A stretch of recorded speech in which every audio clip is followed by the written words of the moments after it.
Three, two, one. Oh my goodness. Good morning, good afternoon. Whatever it is for you, I hope you're having a fantastic day. My name is Zach Schomler. This is Strong Opinion Sports, episode 401. Welcome in. A couple changes in the studio to start the show today. If you're watching, it's my right if you're watching in YouTube. It's actually my left in real life. I got a new shelf. It was fairly cheap. It holds my video game consoles. It's fantastic. I got my Xbox set up, my Switch set up finally, 3 months after moving. Finally, my video game consoles are set up. That's been really cool. And then also today, I'm wearing a shirt with a bunch of tiny Tuas all over it. He's got one in his jersey, a couple of shots of his face. I've never had a good occasion to really wear a Tua shirt. This shirt I've had actually for months, and it doesn't fit that great. I've never been sure when to wear it. It's kind of a, can you wear, I guess I could wear this wherever I want, really. I'm a human. I don't know. Why do I care? But today it felt like the perfect time to finally wear this shirt for the first time. And that'll be very self-evident in a moment. NFL Week 7 was a fairly ugly week of football. There is a lot to recap, though. We'll talk about the Bengals. We will talk about Kansas City. All kinds of great stuff in the NFL world. We will end the show with Ask Zach. Actually, that's not true. Ask Zach will be second to last. There's a very healthy amount of questions there. The very end of the show, I'm going to put a topic about Formula One, and it's buried at the end, so you can skip it if you want to. I know I'm one of the only Americans who deeply loves F1, and I know that a lot of people don't care about that, so it's buried at the end. But I want to start with this today. We need to talk about Miami Dolphins quarterback Tua Tagovailoa. And look, it's very clear, I do not keep it a secret. I'm a big fan of Tua. However, I also know that I've been very, very fair with the way I've covered him. When he screws up, I call it out. I'm very, very honest. I try to be as fair as I possibly can. And despite liking him as a human being, when he struggles on the field, got no problem pointing that out. And I have been patient. I have taken my time. And I've always tried to cover both sides. People who support Tua, and then also understanding the people who want Miami to move on from Tua. And when you listen and you learn and you understand the arguments on both sides, doing that has helped me pick a side here. Finally, I know what to do with Tua. And I gotta be honest, it's ridiculous that Miami is considering moving on from Tua Tagovailoa. I cannot understand it. That's not true. I can understand it, but I don't think it's right. And we keep hearing rumors that Miami may trade for Texans quarterback Deshaun Watson. And it's really, really frustrating watching Miami consider giving up on Tua when they haven't really supported him properly. And man, I look at Miami. Tua is not the problem in Miami. Quarterback is the thing you got a problem with? On the list of things that are wrong with Miami, you say a lot of stuff before you finally get to, oh yeah, Tua could play better. The offensive line is awful. And the defense is dead last in the NFL. Play calling has been bad. There was a play, 3rd and 3 from the 32-yard line against Atlanta this past weekend. And they call basically it wasn't really a hitch. It was basically, hey, Mike Gesicki, run 6 yards, turn around, and post up. And both sides have the same route concept. It's not really a route. It's like a goal line fade, except you're not on the goal line. So I'm not kidding. Mike Gesicki ran 6 yards. Tua had to he had no, you watch the play. Tua has no real options on the play. Mike Gesicki turns and he throws him like a jump ball 6 yards downfield. I don't know what the heck that is. That's terrible play design. Or I watched an interception, was it 2 weeks ago, where it looked like Tua made a terrible throw, threw right at a defender. And I get it. If he's going to throw that ball, he should have put more air under it. But how many times have you watched Miami this year? I've watched it a bunch, and Tua has 2 receivers downfield. The run play action, he's got 2 options and a check down. That's it. And I'm like, what kind of play calling is this? You're not giving your quarterback a good chance to succeed that way. And Miami has a tight end, Mike Gesicki. I like him. They have Jalen Waddle in the slot. What Miami does not have is a true top receiver on the outside. So I look at what Miami has. Bad defense, bad offensive line, no true number 1 receiver outside. Tua is not the best quarterback in the NFL. Absolutely. But man, Tua has not been put in a position to do well. I watched the Atlanta game this weekend. Miami lost 28-30. Tua was 32 of 40 passing with 291 yards, 4 touchdowns, and 2 interceptions. And yeah, Tua made 2 bad decisions all game. I admit that. Let's talk about the negative first. He got picked off both times he made a bad throw. He had an interception in the end zone, was trying to throw a corner route. Safety sitting right there waiting. I don't really know what window he was trying to put it into. He's basically forcing a throw into coverage. You just got to take the underneath route that's open. That's a bad interception. Interception number 2, Tua is getting sacked. He's getting pulled to the ground. He's trying to do too much. He tries to throw the ball as he's getting pulled down to the ground. And as he gets hit, the ball goes high, it sails high, gets picked off. That's Tua, again, trying to force it, trying to do too much, trying to not take a sack there. Eat it, take a sack. Do not make a bad play worse by throwing an interception there. Especially, it was right after Miami got a big turnover. So it's like, oh, a really high and then a really low. Tua is not perfect. I want to be clear. That's not the point here. But here's the good news about Tua. The mistakes he's making are fixable. I don't understand why people are so eager to give up on Tua rather than teach him how to play quarterback better. The guy's only started 13 games in his NFL career. By the way, he's playing with fractured ribs right now. And nobody seems to respect that fact at all. And against Atlanta last weekend, I guess this weekend, week 7, Tua led not 1 but 2 fourth quarter touchdown drives to give his team a 28-27 lead with 2 minutes left in the game. Tua did enough to win this past weekend, and yet still all we're hearing is they want to replace him. Now, the defense was the problem. The defense couldn't stop Matt Ryan at the end of the game, yet people are blaming Tua. And I understand why Miami wants to make a trade for Houston quarterback Deshaun Watson. I get it. It's not because Tua's bad. Tua's not amazing, and the argument I've always made is, well, maybe Miami doesn't like Tua's potential. He doesn't have a crazy big arm. He can't run for like 40-yard gains. However, neither could Drew Brees. And I think the best comp you can make with Tua is Drew Brees. It took a while for Drew Brees to figure out how to master the NFL. I don't think it's fair to criticize Tua for not mastering the NFL 13 starts into his NFL career. He's played 14 games total. He had one game where Ryan Fitzpatrick started. He came in at the end, was 2 for 2 with 9 yards. The reason why Miami wants to trade Tua away, or maybe trade for Deshaun Watson is a better way to say that. Miami's GM wants somebody to blame. Like, fixing your defense and your offensive line, getting a good play caller, getting a top receiver on the outside, all of that is hard work. God forbid somebody make actually good trades and draft good players. It's way easier to say, Tua's the problem, let's blame Tua. To me, it's a lazy general manager who would rather blame Tua than actually fix the real problems in Miami. The root of the problem is not the starting quarterback. That defense is awful. The offensive line is terrible. Go ahead, make a trade for Deshaun Watson. Like, off the field issues aside, that's a whole can of worms I don't want to get into. But Deshaun Watson cannot fix bad play calling. He can't fix the offensive line. He's a quarterback. Deshaun Watson cannot catch passes. He can't fix the defense. He can run better. He's got a stronger arm, runs around more. I think based on the allegations, I'm like, well, I'd rather have Tua as a human being. But again, innocent till proven guilty, I guess. It's uncomfortable to me. But here's what's weird. Does everybody forget that Deshaun Watson was on a bad football team last year in Houston? How many games did Deshaun Watson win last year? He went 4-12.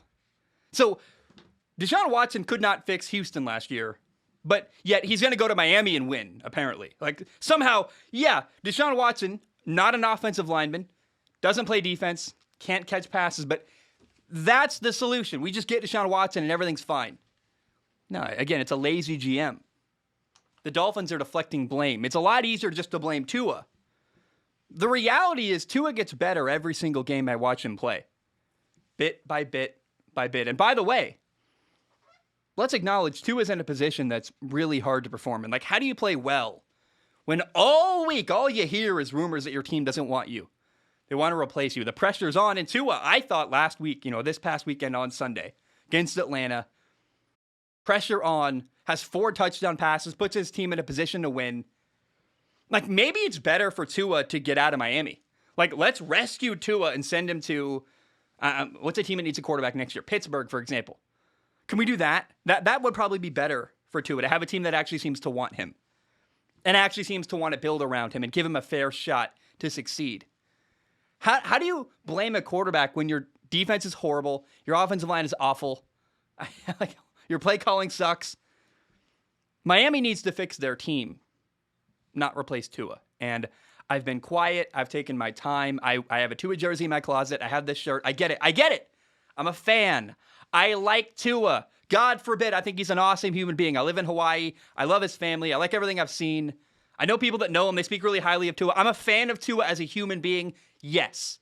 Do I criticize him when he makes mistakes? Absolutely. But I've listened and listened and listened, and I've tried to be fair, and I've tried to say, well, I get it, and I understand, and I do understand the perspective of replacing Tua. But I think it's a lot stronger argument to say, hey, sorry, but Tua's not the problem in Miami. And I've been sitting here thinking this for weeks, but trying to be fair, and I'm done. I'm done trying to make an argument for both sides. I've picked a side now. I do not think it's right to replace Tua. It makes no sense to me. And I just think that the root of this is that Miami has way, way bigger problems than their starting quarterback. I'm like, how can you not look at Miami and think, like, who looks at Miami and goes, oh, the quarterback sucks, he's the problem, when your defense can't stop anybody, your offensive line is horrible, you got no number one receiver, play calling's bad. I was talking to a pro quarterback the other day about the play calling in Miami, and he's like, yeah, he's not really given a good opportunity to succeed. So I've sat there, I've listened, I've waited, I've been patient, I've finally made a choice, and again, Miami needs to fix their roster and fix their team, not replace Tua.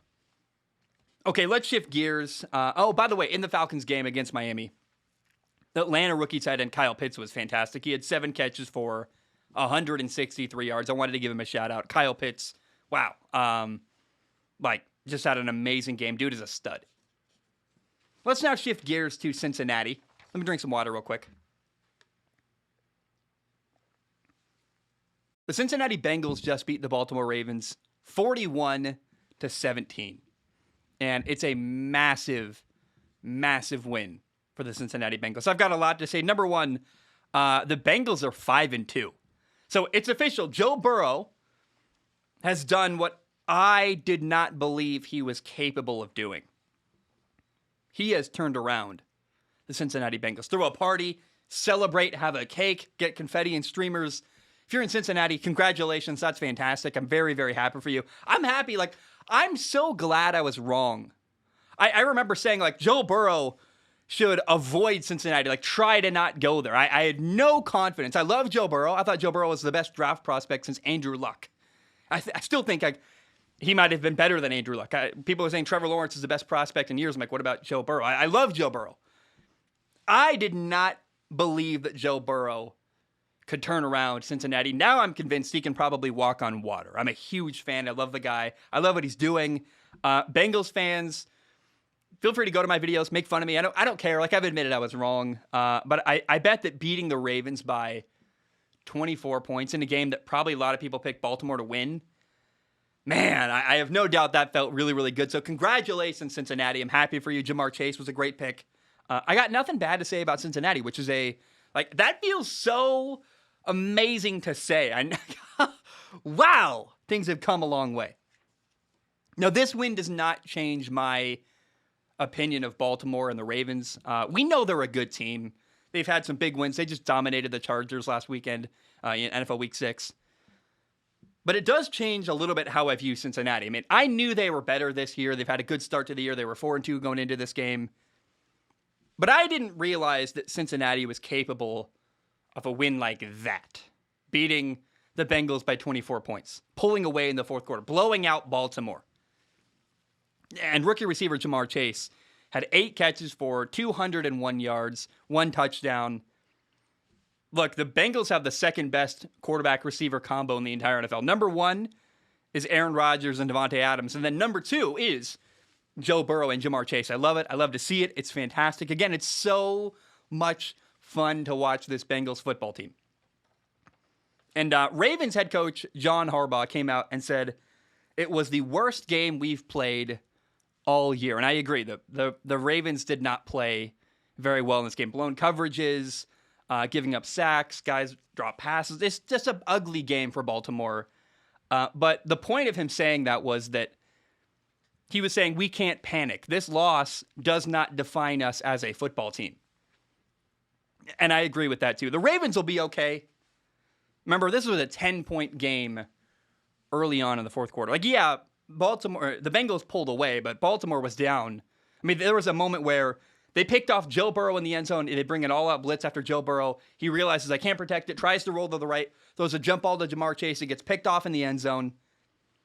Suddenly, it's Ravens' ball, down 27-17 in the fourth quarter. Now, they couldn't score. And after that, since he scored 2 touchdowns on back-to-back drives, they pulled away. They won. But this was not a blowout till the end of the game. I mean, the Ravens were in this game despite not playing very well. I don't walk away going, oh, the Ravens are terrible. I say, well, let's give credit to the Bengals. They took care of business where Baltimore did not. It's kind of interesting. Lamar Jackson, the Ravens quarterback, didn't play bad. He just didn't play like the superstar we normally see him play like. And when the Bengals started scoring in the second half, the Bengals defense did not allow Lamar Jackson to come back. They're like, nah, we're going to stifle everything you do. Kind of weird. Like Lamar Jackson had something like 88 yards rushing. But I walked away from the game feeling like, wow, the Bengals did a good job containing Lamar. Like in the second half, he tried to extend plays and escape, and he couldn't. He could not escape downfield. That's a big credit to Sam Hubbard and Trey Hendrickson, the Bengals defensive ends. They've been so effective this year. Cincinnati gets pressure regularly with their 3- and 4-man rush, meaning they can drop more guys into coverage. And I love it, man. This Bengals defense is awesome. The Bengals went from a team where I felt like, oh, yeah, that's a nice start. That's cute. To now, I'm like, well, this team is a playoff contender. And I can't say enough how much I enjoy getting to say that about Cincinnati. Well done. They're having a great year. And again, I've already made the video like where I said I was wrong. But I have so much fun. Like I'm a person. I pick a side. I make a call. And I cannot tell you how sometimes when I'm wrong, I enjoy it so very much. And I love so much watching Joe Burrow throw to Jamar Chase, winning games in Cincinnati. I have a big heart for Cincinnati. Like, I live in Hawaii. I don't think anybody blames me for picking Hawaii over Cincinnati, but I was considering moving to Cincinnati. It's one of my favorite places in America. It's probably my favorite city in the lower 48, which I know, like, who in the heck picks Cincinnati? But I love Skyline Chili. I love the people. I love the stadiums by the river, the Red Stadium, the Bengals Stadium, the people there. Northern Row Brewery is amazing. Like, I love Cincinnati as a city, and I'm so glad I was wrong, because them winning every time I see them win a game, it warms my heart, and it's really, really cool to see. Okay, let me drink some water real quick. Then we got a heavy topic here we got to talk about. Heavy is the wrong word there. Yeah, maybe like it's a sledgehammer of a topic where we go, I cannot believe what I just saw during NFL Week 7. Here it is. It is time to update my list of teams who are Super Bowl contenders. The other day, I made a list of 9 teams I believe have a shot to win the Super Bowl. I said one of these 9 teams will win the Super Bowl. It's time to remove Kansas City. They just lost to the Titans 27-3. And I've been intentionally taking my time with KC all year, giving them the benefit of the doubt, saying, well, let's see how things shake out. They lost to the Chargers. They lost to Buffalo. They lost to Baltimore. Now they've lost to Tennessee. And they're all good teams, all playoff teams. I'm like, well, let's see. Remember, I said in my predictions that Kansas City was not the same juggernaut they've been in years prior. And I picked LA, the Chargers, to win the AFC West. And I'm like, well, yeah, okay, that's fair. Like, they're not as good as last year, sure. No, the Titans loss was the worst loss we've seen all year from Kansas City. Tennessee's secondary is a mess. Like, they are not very good. They're like 9 teams away from the bottom. Like, they're a bottom 10 pass defense in the NFL. Their corners are bad. They have blown assignments. They can't cover very well. And yet still, Patrick Mahomes struggled to throw the ball against the Titans offense. Or defense, excuse me. And let's give credit to Tennessee. It's a great win. If they keep this up, I'm going to have to consider, is Tennessee maybe a team that should be considered in the Super Bowl conversation. Like, after probably week 12, I did one after week 6. I'll probably do one after week 12. These and the insert amount of teams are what we have now as Super Bowl contenders. And if the Titans passing game keeps getting it's getting better and better every week, and if they keep doing that, then yeah, I'm going to have to consider Tennessee a Super Bowl contender in 6 more games. But remember, like the Titans got a new offensive coordinator. They got a new receiver, Julio Jones. I think it's okay that it took some time for everybody to get on the same page in Tennessee throwing the football.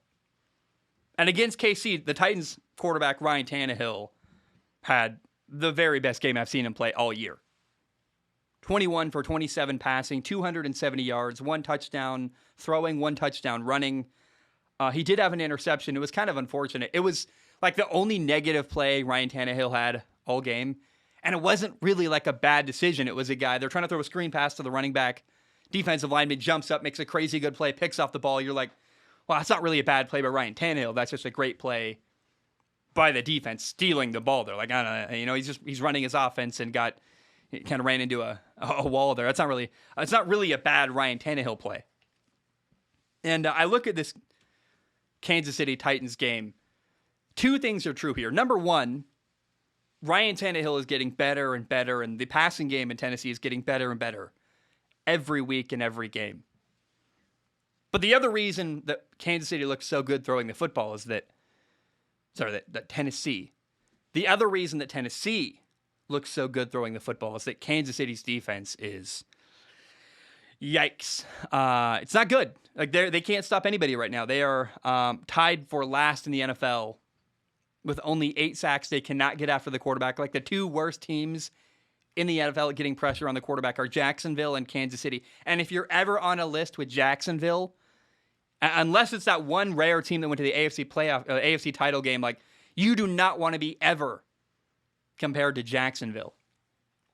And then on top of that, so the bad defense in Kansas City is putting more and more pressure on Kansas City's quarterback, Patrick Mahomes. And as a result, Kansas City leads the NFL in turnovers. And they lead by a lot. Kansas City has 17 turnovers this year.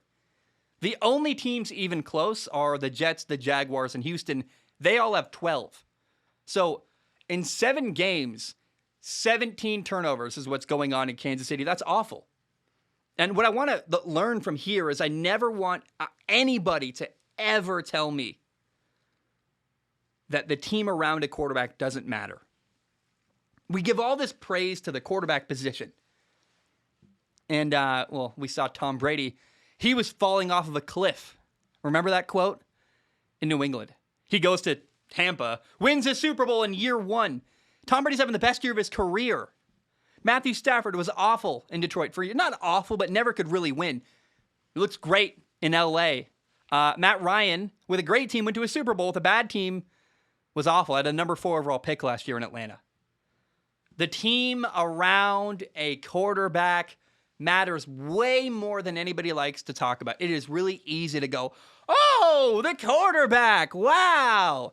It's hard to understand what a good offensive line is. It is hard to do the work of understanding good play calling.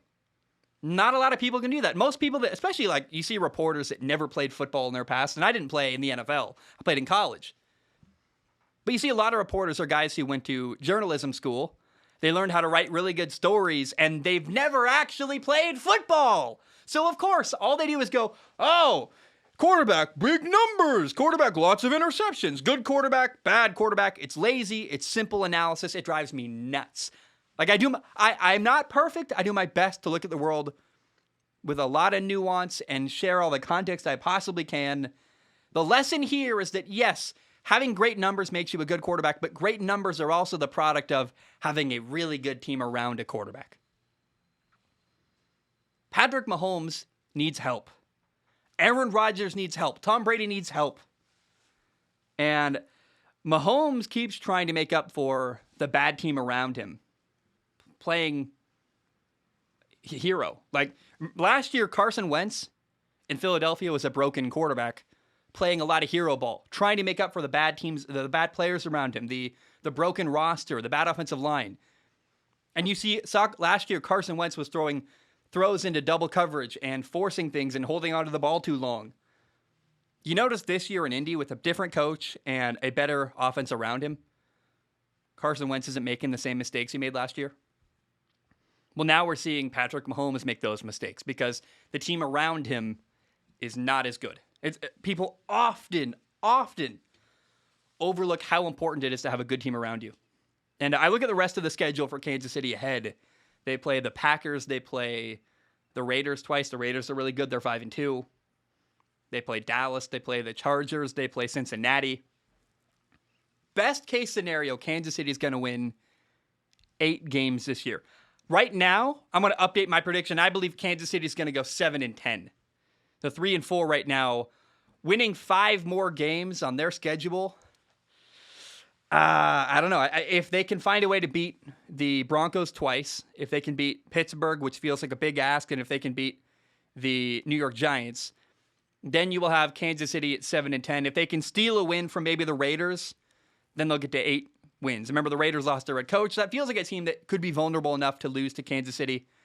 But, man, I don't know. Like, for sure, Kansas City's not a Super Bowl contender, and I would hit the panic button. If you're a Kansas City fan, I've been waiting. I'm never a person, I try not to be, who's quick to pull the trigger. I'm like, let's wait, let's find out.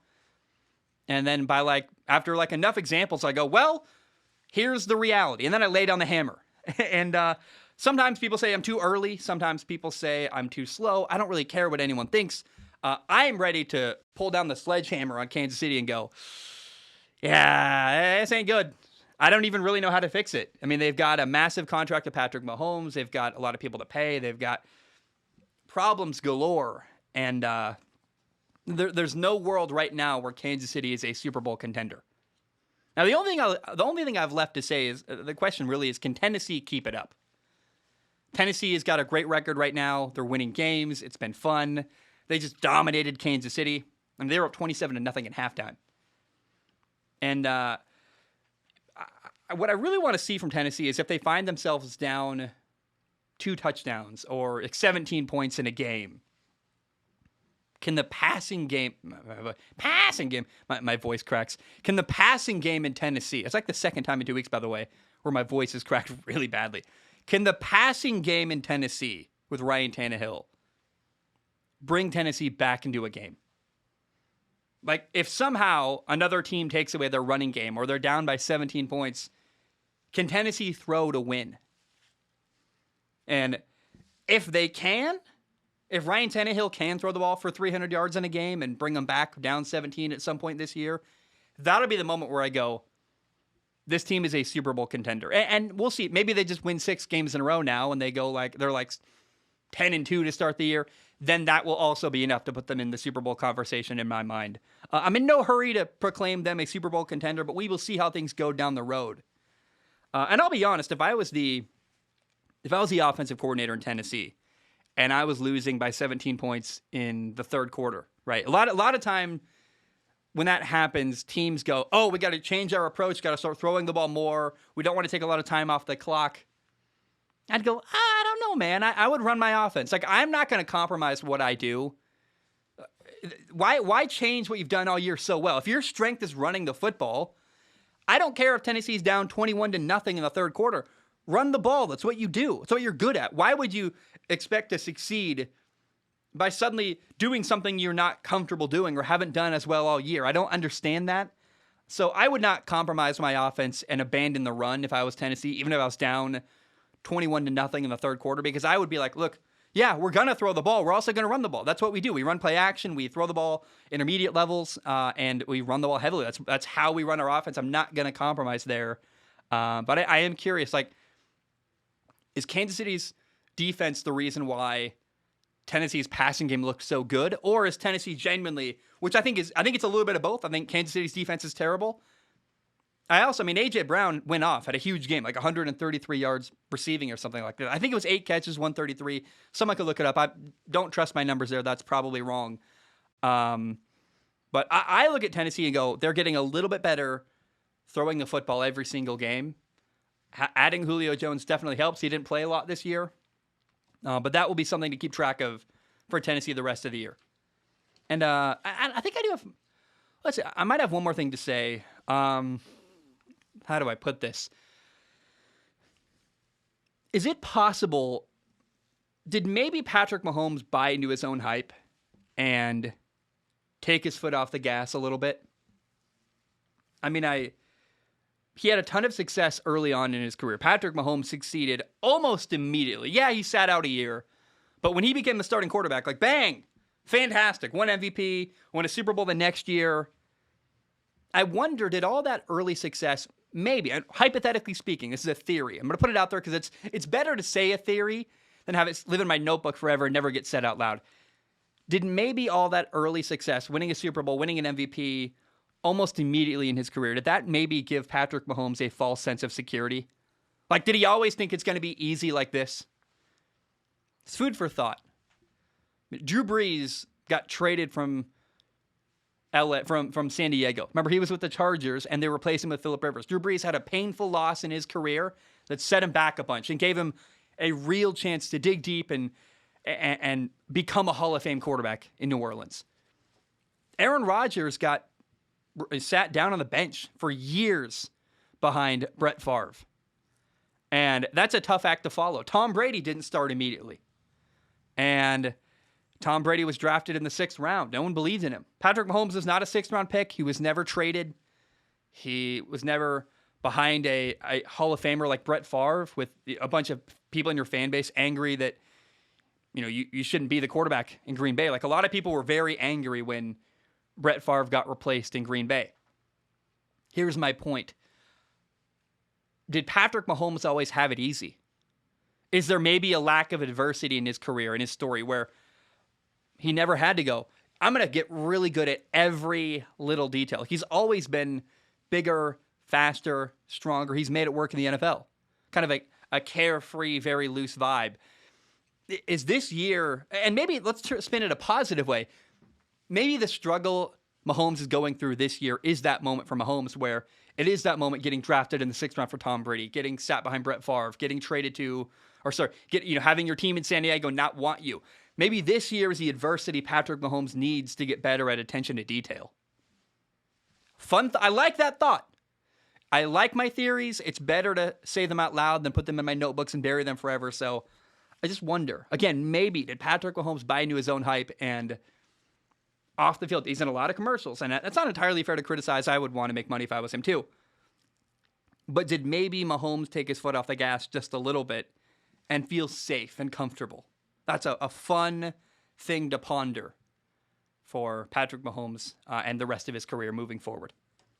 All right, guys, I'm going to take a short break. When I return, coming up, we will talk about Tom Brady, Zach Wilson. Ask Zach is coming up. Lots more too. My name is Zach Schaumler. I'm going to take a short break. I will be right back. All right, we are back. Hope you're doing very, very well. It has been quite a while since I recorded the first part of this episode. I decided to put the shirt back on. I almost changed shirts. I'm like, why not? It was sitting there taunting me in my closet. I'm like, well, because I put it on standby. I'm like, I'm either going to, because I knew, how do I explain all this? I was about to record part number 2 of this episode, and then the drilling began once again. And, in fairness to me, I was recording between the hours of 8 a.m. to 5 p.m., and that seems to be the window of time when they drill, which, by the way, is all day. So I usually record the episode literally from, midnight to 4 a.m. That's about the best time I've found.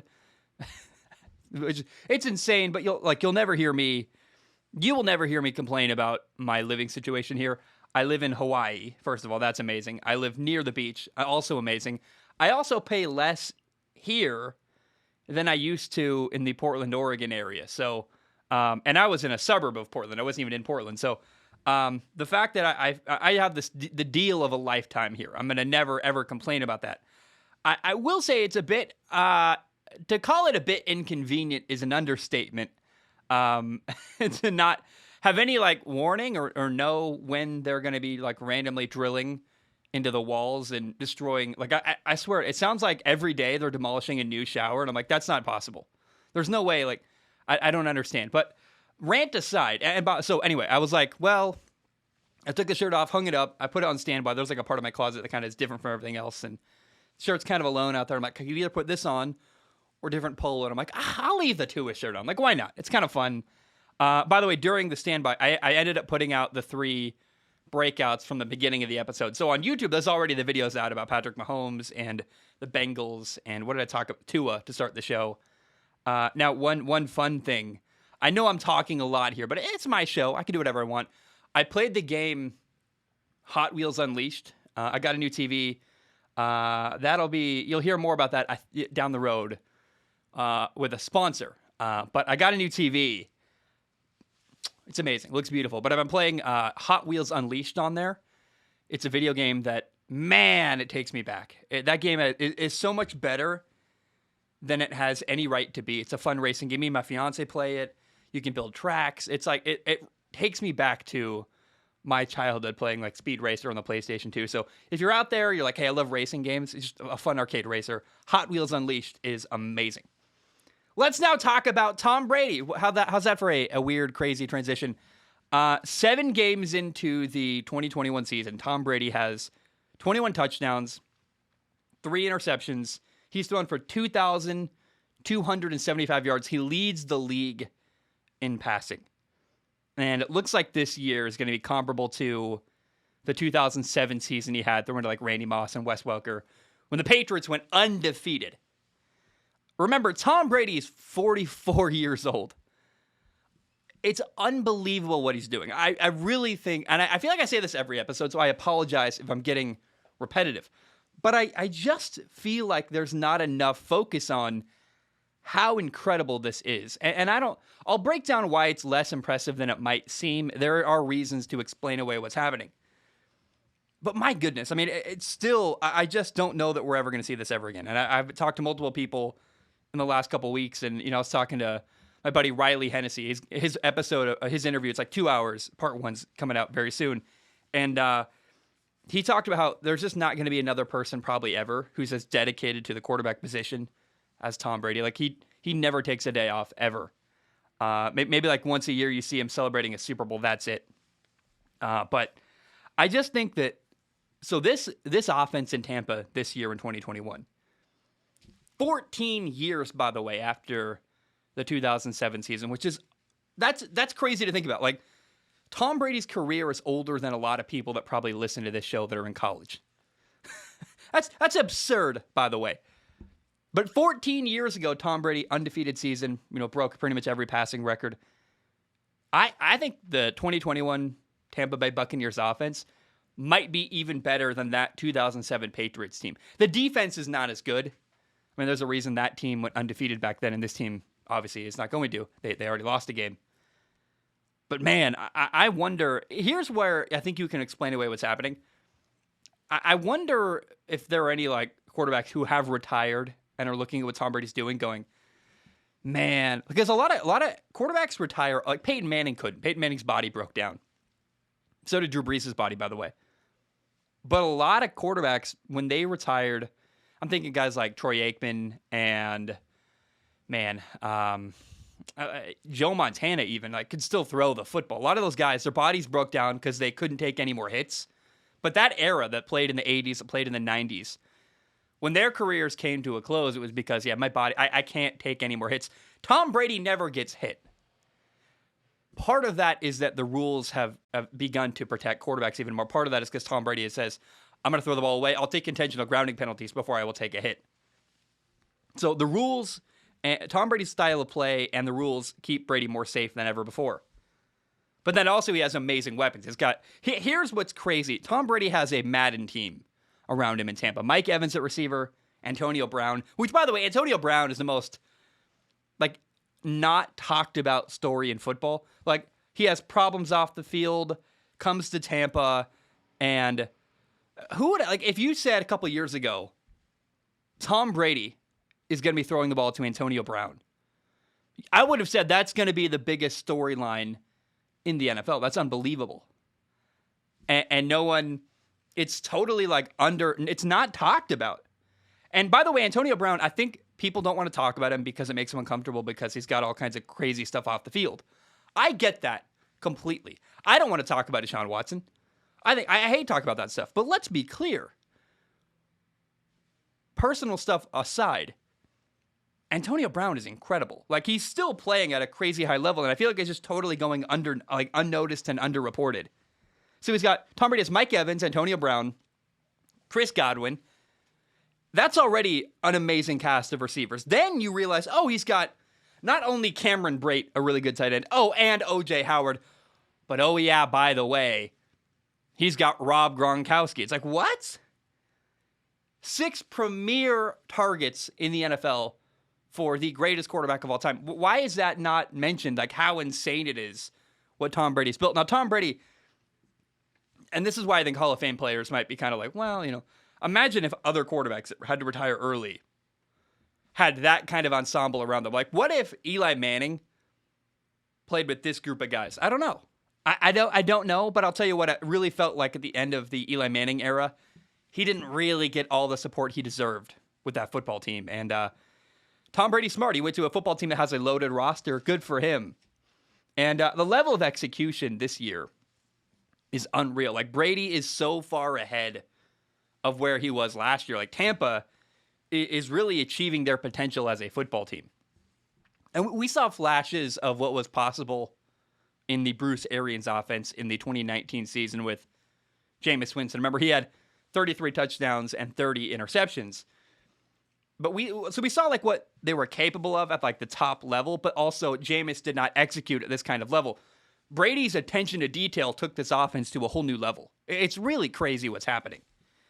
And I just wonder, I have 2 questions. We'll move on from Brady in just a moment. But let's ask the question, what if Tampa wins another Super Bowl this year, which very well could happen?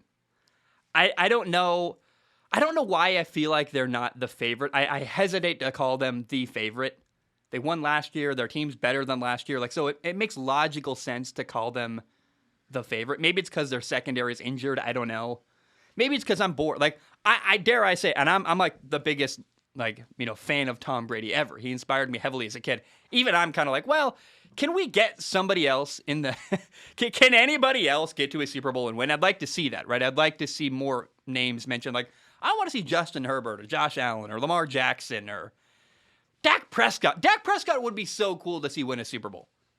So even me, who's a massive Brady fan, am kind of like, I wouldn't mind seeing somebody else win. I know if I feel that way, it must be crazy the way other people must be so done with Tom Brady. And I totally get it. It's kind of funny, like Tom Brady went to Tampa, and the narrative of Tom Brady's career kind of needed that. If Tom Brady doesn't go to Tampa and he stays in New England and they keep winning, I don't think people could have handled that. At least Brady feels like he's more, like, not muzzled now in Tampa. Like, he's more likable than ever before. So Tampa might win another Super Bowl. That's a real fact, which is it's insane to think about. And then the next question is, well, how much longer can Tom Brady do this? I mean, the dude takes care of his body at a level that it's really never been seen before. That's crazy in of itself. And then you look at the roster around him, they're still really good. Like, there's no reason, I guess what I'm saying, to expect Tom Brady to retire anytime soon. Like, he's not slowing down. In fact, he's the best statistical quarterback in the NFL. What? 44 years old. I get being tired of Tom Brady, not wanting to see him win a Super Bowl. I understand that, and I kind of feel that way. But also, what should be happening is people should appreciate what's going on, because we are never going to see this happen ever again. I love Josh Allen.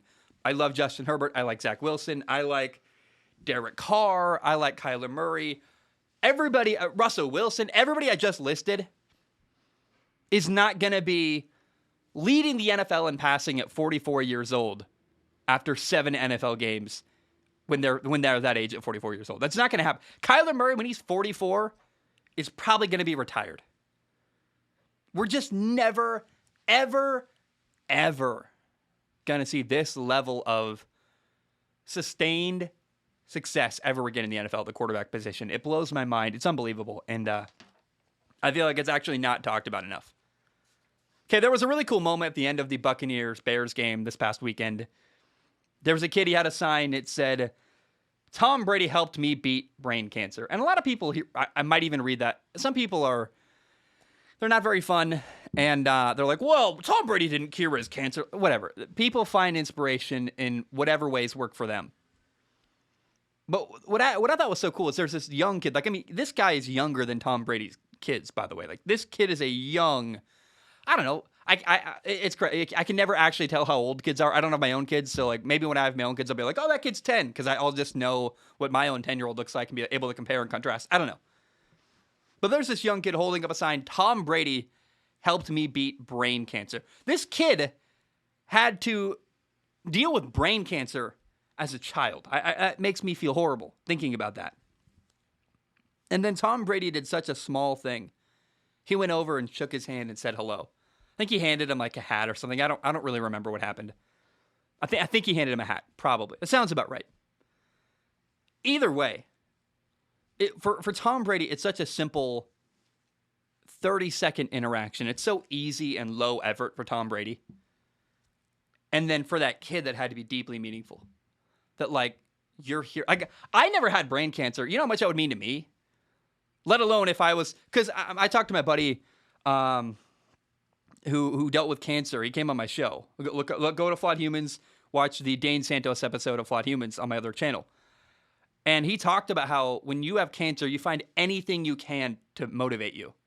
And then I remember as a child, I was deeply motivated by Tom Brady. So my speculation is this kid was probably in the hospital going, if Tom Brady can do it, so can I, right? Like whatever, because when you're in that state, my buddy Dane said, who he beat cancer. It's amazing, his story.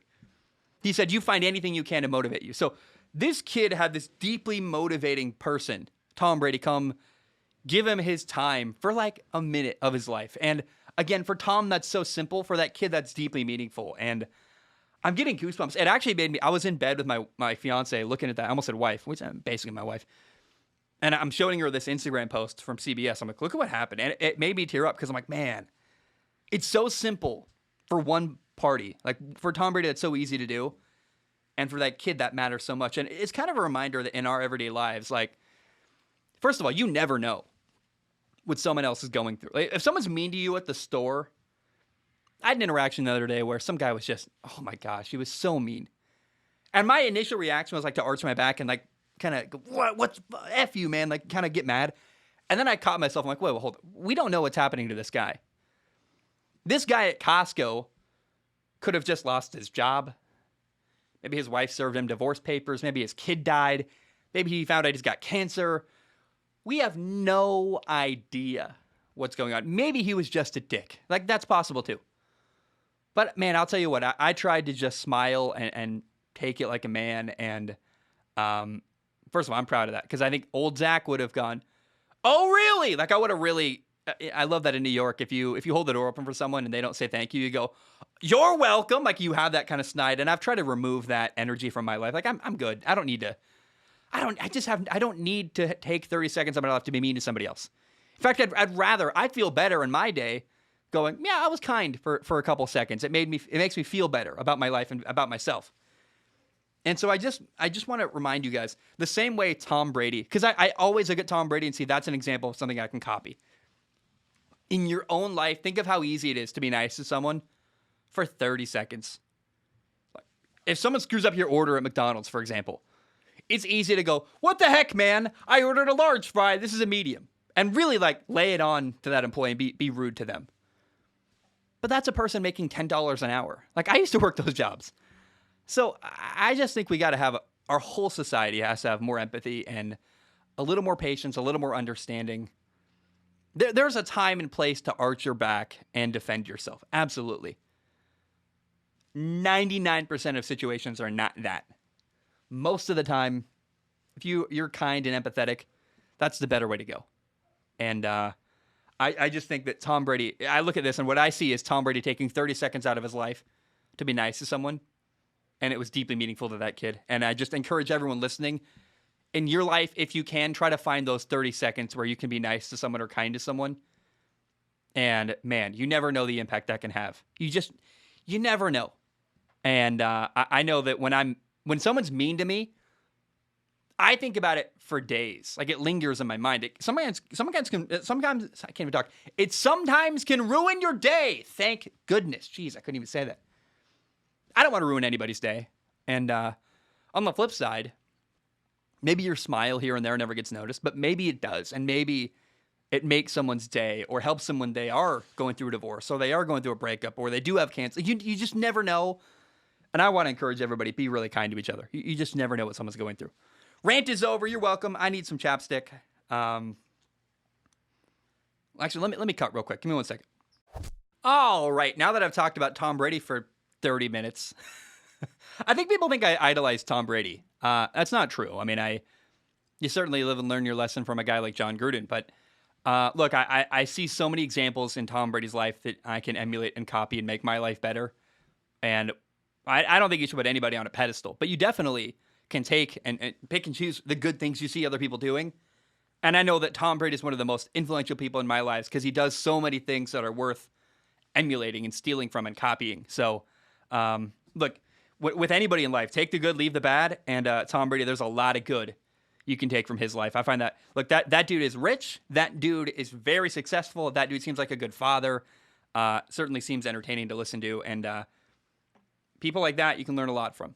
And I don't get the jealousy thing. I always look at people and go, how can I repeat their success? Because I just think that you can always learn from other people. And their failures, too, by the way. So, I don't know. There's a lot of power there.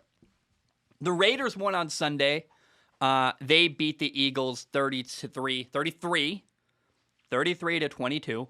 Guess we're going up by 11 every score, apparently. The Raiders are now 5-2, and that makes me very, very happy to see. The Raiders started 3-0, and then John Gruden, their head coach's emails came out. They were offensive, and he stepped down, and I don't want to get into that whole can of worms, but I was worried that losing their head coach would derail their entire year. And so far, and we're only 2 games removed from that happening, but so far they've won 2 games in a row, and their year has not gotten derailed. That's very cool. Better than I thought already. They got a lot of young guys there, got a lot of guys that I respect. Darren Waller, man, his story is really cool. Carl Nassib. I find myself really rooting for the Raiders. Like some of my favorite teams in the NFL right now. I love Dak Prescott. I like the Panthers. I don't know how I feel about Sam Darnold, but I like the organization in general. I really like the Bengals. What they got going on is really cool. Arizona's cool. They're turning that franchise around. I root for the Browns. Like, there's all kinds of stories. If you want to find good storylines around the NFL, you totally can find them. And I think that the Raiders, like their quarterback Derek Carr, they got the new building. They got Mark Davis. I mean, there is a lot of stuff to like in Vegas, and it's tough to lose your coach midseason, man. It really. My buddy Keaton Slovis went through that, and so let's be clear. Keaton has not told me anything, but I've talked to him behind the scenes, and how do I even say this the right way? Let's just say, man, like I reached out to him and was like, hey, man, I understand how hard that is, because I can't even imagine losing your head coach midseason. People forget how hard that's got to be. Like the centerpiece in college, that's the guy that recruited you. In the NFL, that's the guy who chose you, the guy who you worked with every day. So, man, it's very easy to let that kind of loss derail your whole season. And man, I just got to say, I think that so far, 2 games later, the Raiders have not let it derail their season. And that's surprising and very, very cool. I'm rooting for the Raiders. I want the Raiders to be good. It'd be so awesome to see them dominate the NFL. The Raiders, Dak Prescott, Joe Burrow, Matt Rule with the Panthers. Like, there are some really cool, classy. I like Daniel Jones a lot. Like, I've talked to some people who know him behind the scenes, and they say he's fantastic. Like, as a human being recently. So, man, there's a lot of people to root for in the NFL, and I definitely find myself rooting for, the Raiders organization. Like, how do you hate Derek Carr? I certainly find Derek Carr incredibly likable. I like Brandon Staley. Like, I find myself rooting for people, and man, I want to see the Raiders survive losing John Gruden. Another story: Jets quarterback Zach Wilson is hurt. He sprained his PCL. That's a knee ligament. He's out 2 to 4 weeks. Could be that could be 4 games. And I think in a weird way, and I'm probably the only person in the NFL world that will say this, but I do believe it. I played quarterback. I learned a lot from watching film and watching other people run the offenses I was trying to learn. I remember for example, years ago, my junior year of high school, I transferred from one school to another midsummer. And I know, not the horror movie that's terrifying. More just unsettling than terrifying. Anyway, how do I always do that? I transferred in, and 2 days after I got to the new school and started training with the team, we had Oregon State football camp. So I had 2 days to learn the offense and get myself competitive. And I watched so much film of other people running our offense, and I saw what to do, what not to do. It is very helpful and I think valuable to see someone else run your offense. When I was in college, I did the same thing. Like, what did this guy do last year that I can learn from? And you take notes, and it gives you a very different perspective than when you're the quarterback on the field, and you see what to do, what not to do. I think that really helped Dak Prescott, actually. I think watching Andy Dalton run the Cowboys offense last year gave Dak Prescott a lot to think about. Where he's like, oh, imagine if Andy extended that play rather than throwing it away. Imagine if Andy had done this instead of that. Imagine if, I should steal that. That's a good idea. Like, he got to watch Andy Dalton run his offense and completely learn from all that. Every decision Andy Dalton made helped Dak Prescott this year, and Dak looks fantastic. There is value in watching another person run your offense. So the Jets, they added Joe Flacco. They traded for him from Philly. We will see if I would assume he's going to start eventually. Give him a week or two to learn the offense. But I just think in the weirdest way, if you've already, like, once you're a legend in the NFL, when you're not starting, it only hurts you. Like, Russell Wilson isn't playing. That's not good for Russell Wilson. Like, he's not gaining experience or knowledge by not playing. But if you're a guy still in development, still getting better, still trying to make your best. And by the way, I saw people making fun of Russell Wilson because he's on camera, like, faking a huddle and running plays. And Pat McAfee, I love you, man. I've DM'd him the other day. Respectfully, I played quarterback. I did all that stuff. I remember being in empty rooms with no one in it, on a knee, calling a play, then running through the play, your footwork, you're pretending you're making reads. Like, visualizing like that really, really does help. Even calling the play on a knee, because that is part of the quarterback experience. You have to be good at literally saying the play out loud to your teammates. And so I just think that this is because Zach Wilson is not a finished product, he's still very much developing. He has not, nobody's going to argue that Zach Wilson has mastered the NFL yet.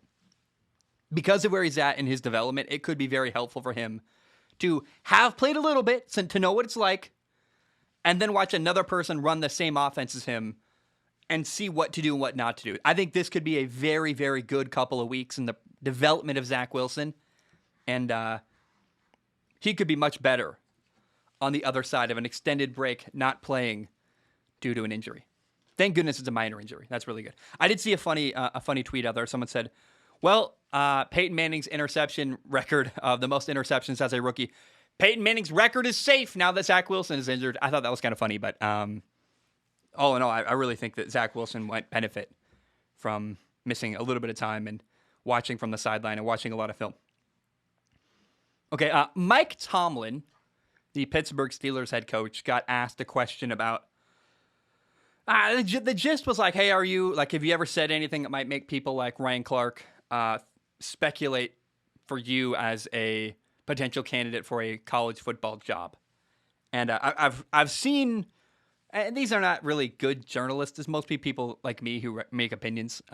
So having a theory is not a journalist. That's just you kind of making up stuff and having fun, which I think there's value in that. I do that all the time. But I never pretend that my theory is a fact or a story, right? Like, there's no source behind that. It's just a theory I came up with. And theorizing is fun. I love being like the sports mad scientist, or who is that guy who used to talk about Bigfoot? Like, I can't even do an impression. I'd be so bad. But he would talk. It was like a show at midnight. I used to drive from Pullman, Washington in college to my home in Portland, where my parents grew up, and or where I grew up as a child. And that guy was like the only guy on the radio at midnight talking about Bigfoot. And it was fun. Like, conspiracy theories, they're fun. For better or worse. And this is basically a conspiracy theory. The idea, a theory that, what if LSU hired Mike Tomlin? What if USC pursued Mike Tomlin? How much would they pay? Like, it's a fun conversation, even if it's not a real conversation. And Mike Tomlin, here's how he responded to the rumors and the question someone asked him during a press conference, a live press conference. Someone asked him about it. Mike Tomlin said, "I don't have time for that speculation. That's a joke to me. I've got one of the best jobs in all of professional sport. Why would I have any interest in coaching college football? Never say never, but never. There's not a booster with a big enough blank check." And you should go watch the video, listen to him deliver that message. It was really like entertaining and interesting, and he was very angry, clearly. And it was the last question asked at a press conference, so he walked away. It wasn't like he stormed off, but it was definitely like he was not happy with it and didn't really want to answer any more questions. And part of the hostility from him is kind of like, you got to curb that conversation now, because what you don't want to do is deal with that kind of question every day. So if the media asks you once to say, "I'm talking about this one time and never again. If you ask me about this tomorrow, I'm going to be mad at you." And the media locally doesn't want Mike Tomlin to be mad at them, so they bow to his wish and they say, "Okay, fair enough." So Mike Tomlin has to have some anger and aggression there to make sure he doesn't have to deal with this for weeks, because he doesn't want to answer this question every day for the next couple months. Plus, on top of it, you got to wonder, did some of the anger get fueled by, I wonder if the ownership in Pittsburgh was like, "Hey man, I'm looking at this on my phone. Any truth to this? Are you talking to LSU? Are you talking to USC?" And so he's got to like defend himself to ownership. And so he's probably already tired of dealing with that. And I understand Mike Tomlin. It's a tactic to get angry, to scare the media into not asking you about it again. Here's the thing. You can claim that boundary respectfully, right? Like, you can say, "Hey, I know it's your job, buddy." And you can say "buddy" to demean him a little bit. "I know it's your job, buddy, to ask me that. Please don't ask me that ever again.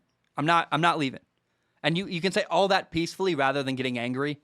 Because reporters, unfortunately, I find myself somewhere in this gray area between a reporter and a blogger, and I kind of just talk. I don't really know what I don't consider myself a journalist at all. I don't like if I interview people, I say, "Hey, I want to make you look good. That's my goal. I don't want to ask people gotcha questions."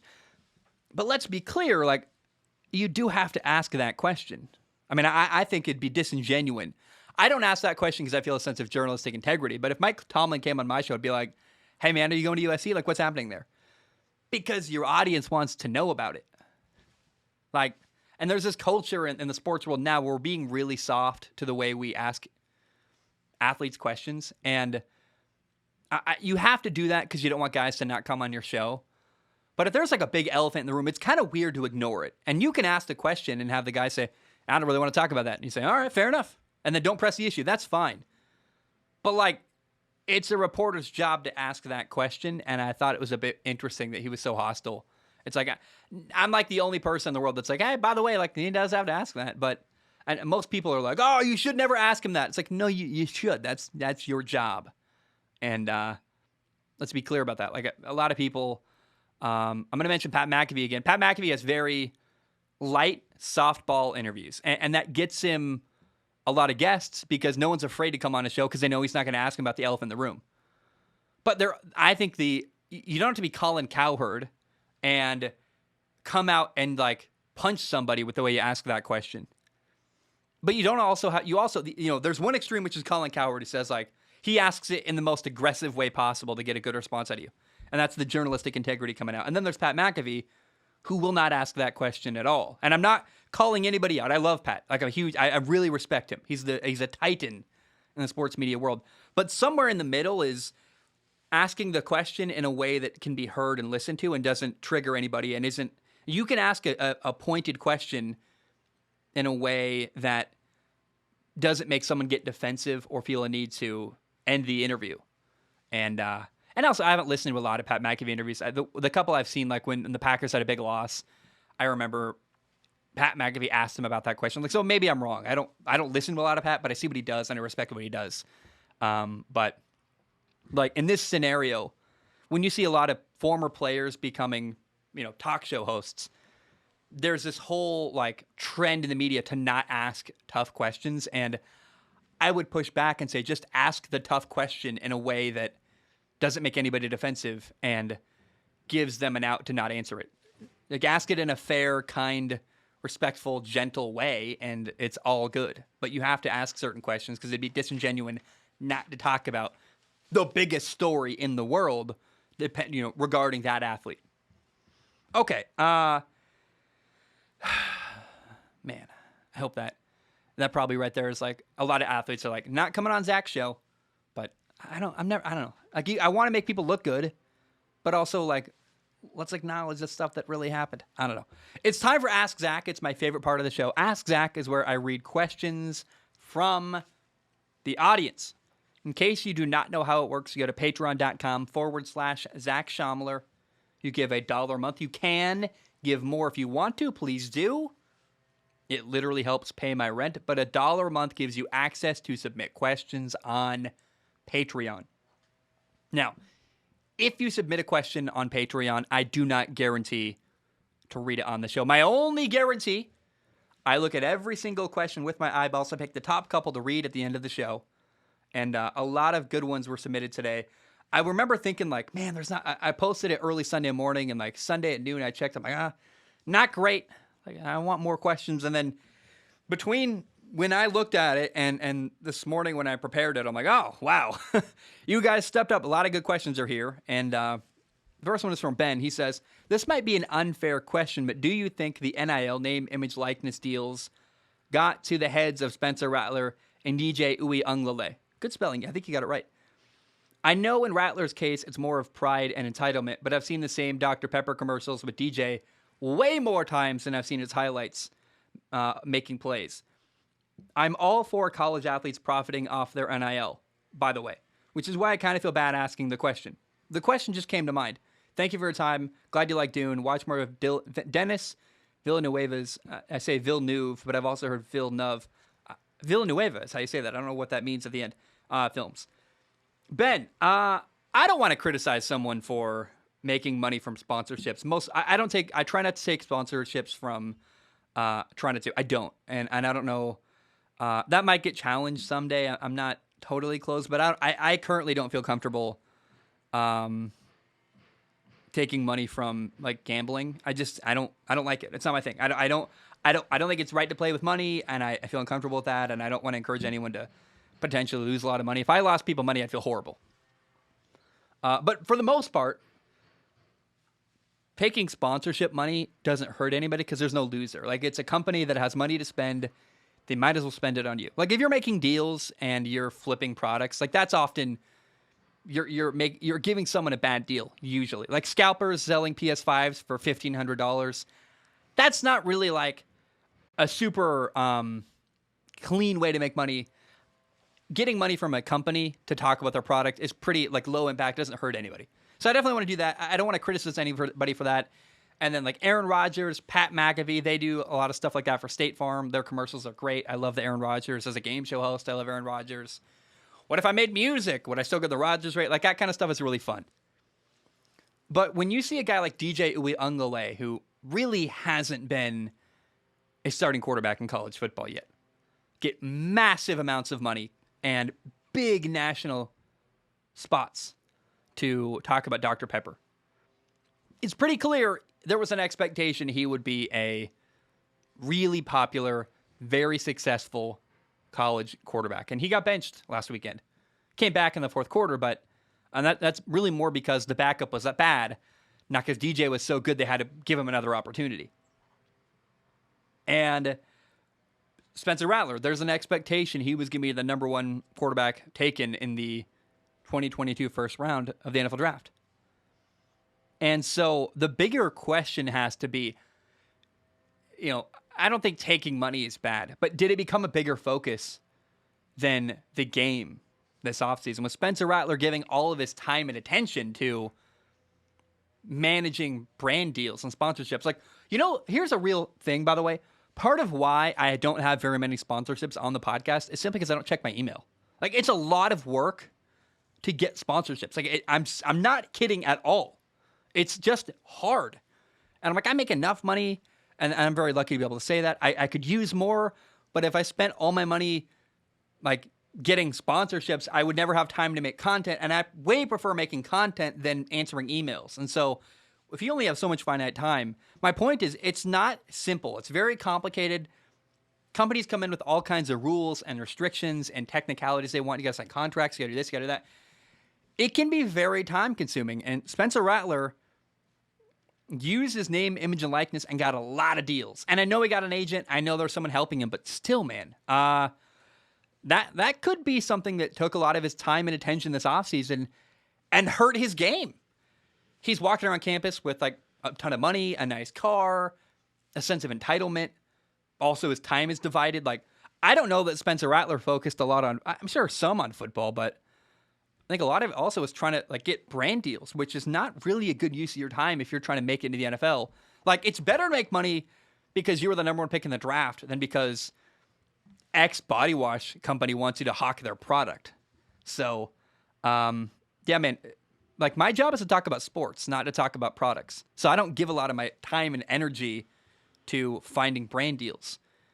Spencer Rattler's job is to play football, not to promote products. Does he want to be an Instagram star or a really successful quarterback? And sometimes you have to pick one because there's only so much time in a day. And Ben, I hear you not wanting to criticize, but I think it's a fair question because the expectations are really, really high for DJ Uiagalelei and Spencer Rattler, and clearly they have been a big disappointment so far this year. Okay, Andy writes in, says, hey, Zach, what are your thoughts on giving quarterbacks large contracts? Over the last 15 years, only 3 Super Bowl winning quarterbacks were a top 5 highest paid QB. Do you think NFL teams will avoid giving large contracts to quarterbacks in hopes of finding a young, cheap QB in the draft? Look, cheap quarterbacks are awesome. If you can have a quarterback making less money, then you have way more possibility to add more players. It's simple math. And that's why I'm really impressed with Tom Brady. Has Tom Brady ever at any point in his career been the highest paid NFL quarterback? I don't think so. And then, it's easy to say this from where I sit now, making like no money.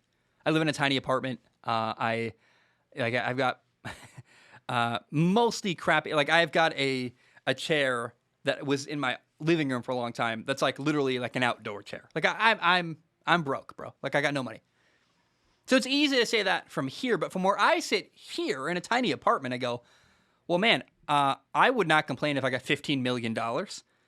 And my life would change about the same if I had $15 million or $25 million. Like, what's the real difference between $25 and $15 million as far as lifestyle? You buy a house, you buy a car, you put your money in savings, you live off of it. It's not that complicated. And $15 million, $30 million, like why are quarterbacks so desperate to make as much money as humanly possible? What you want to do is make enough money that you're set for life and never need to think about money ever again because money's very stressful. I hate dealing with it. It's awful. And then you want to hit that sweet spot, like the Goldilocks zone where you're taken care of forever, but also you don't make so much that it cripples your football team. You want good teammates. And here's the thing. It's the long game. If you take less money early in your career and get better players around you, it extends your career, right? Like, because if you get a lot of good players around you and you can actually play a little bit, you're going to get a second contract and a third contract and extend your career longer. Here's what you do. If it was me, and it's, again, easy to say from my tiny apartment, I get it. I get the criticism. But my thought is like, why don't more quarterbacks say, I'll take $15, $20 million a year, fully guaranteed. That way, hey, I know no matter what happens, if I get hurt, I'm getting my money. Because you want to make money. You want generational wealth. That's like, of course you want that. I want that. It'd be great. I'd love to buy a house someday. That'd be amazing. But also, you want help. Like, you want to win, I would think. So, like, Baker Mayfield, for example, is a prime example of this. Like, is Baker going to have the foresight to say, man, if I ask for $42 million a year, we're probably not going to win. Probably not going to be, like, my city's not going to be very happy with me because I'm going to cripple my franchise. And, like, how different is my life making $42 million a year versus 20? Like, really, like, how different is your lifestyle? I get it. That's twice as much money. But your super yacht is a little smaller now. Like, I don't know. A lot of people say don't talk about other people's money, but that's something I've never understood looking at athletes is why don't quarterbacks understand that you want guaranteed money so that if you get hurt, you're set, but take a little less so your teammates can be better. It just seems like there's the only person person who seems to have figured that out is Tom Brady. And of course it's Tom Brady.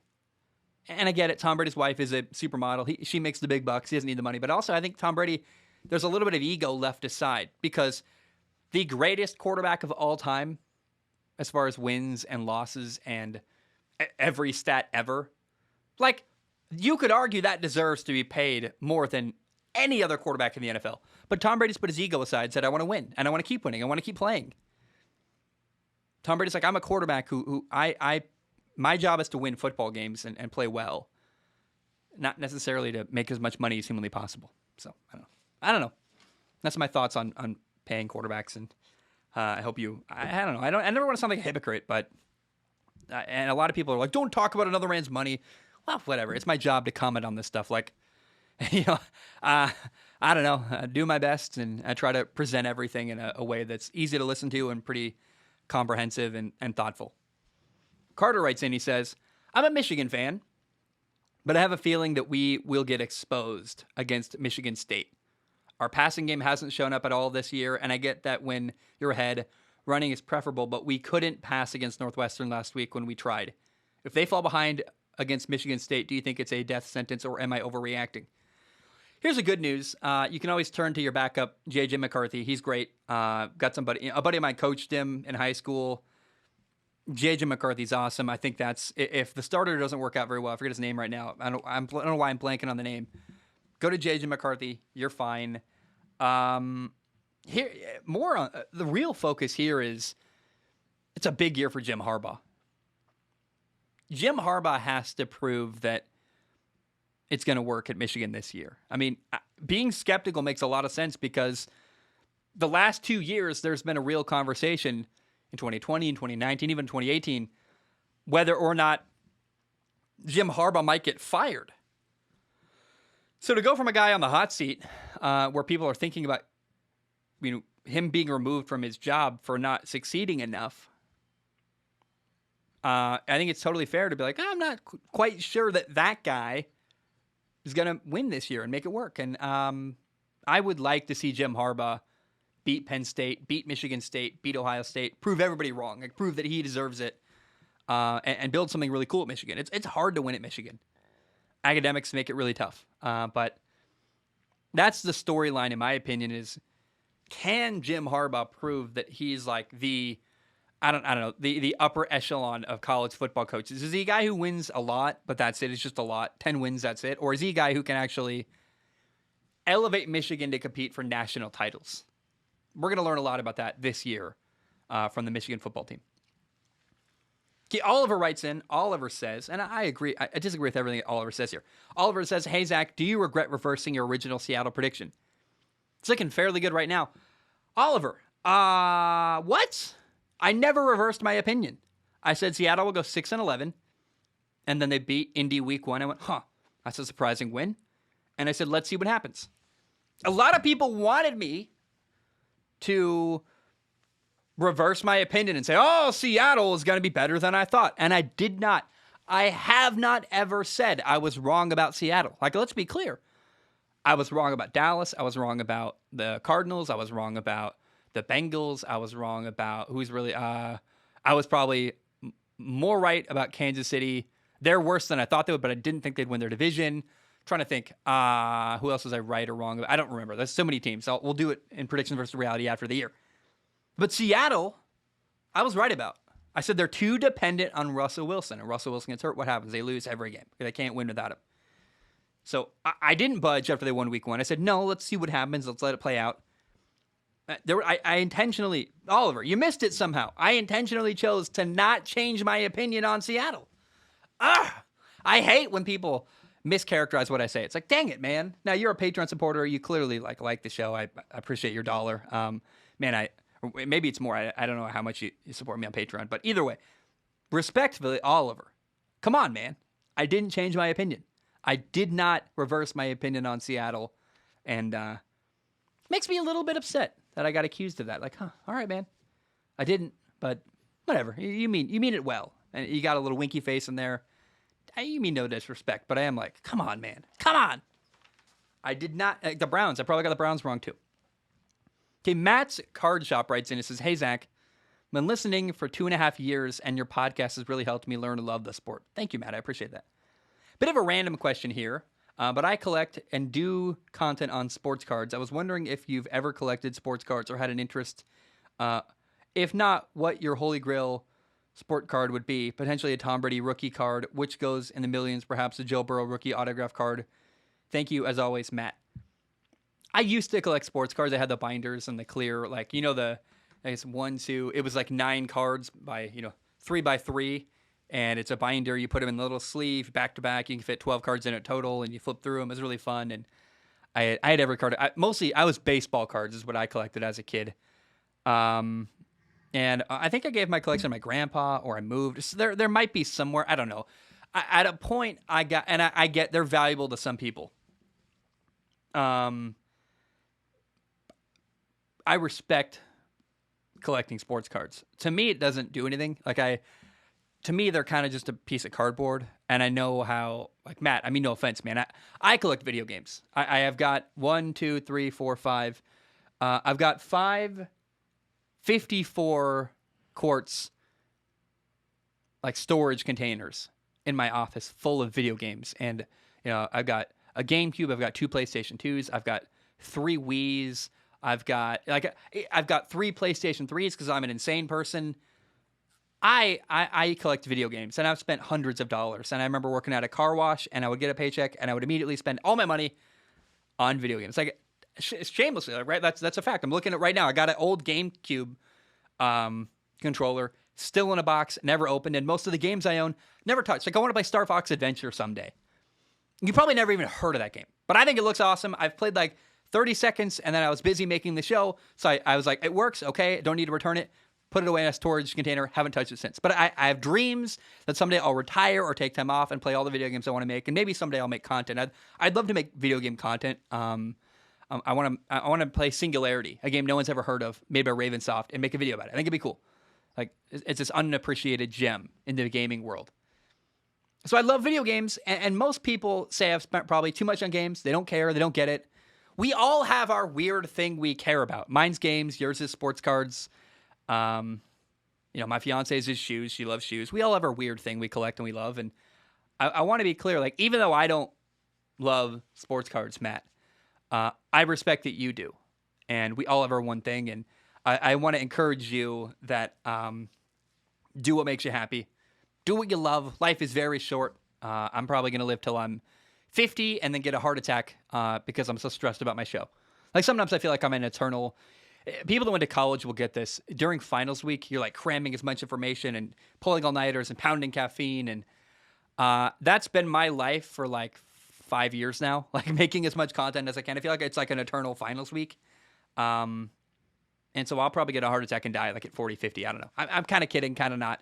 But I know that, man, like, life is very short. So whatever you can do to make this time on our rock easier and better. If it's collecting Tom Brady sports, cards, if it's getting a Joe Burrow autograph card, like that, if that's your thing you look forward to, my thing is I want to play Star Fox Adventure someday. Whatever your thing is, pursue that, enjoy it, never feel ashamed about it. And who cares what anybody else thinks? Like, Matt, the last thing I hope that happens is you look for validation in other people's opinion. I hope you don't go, man, Zach doesn't like sports cards, and then feel guilty and sad about it all day. Who gives a rip, dude? Like, just because I don't care doesn't mean you can't really enjoy it. And as long as you're like, man, this card is sick, I feel great. Because I look at my stupid Star Fox Adventure game that I've never really played.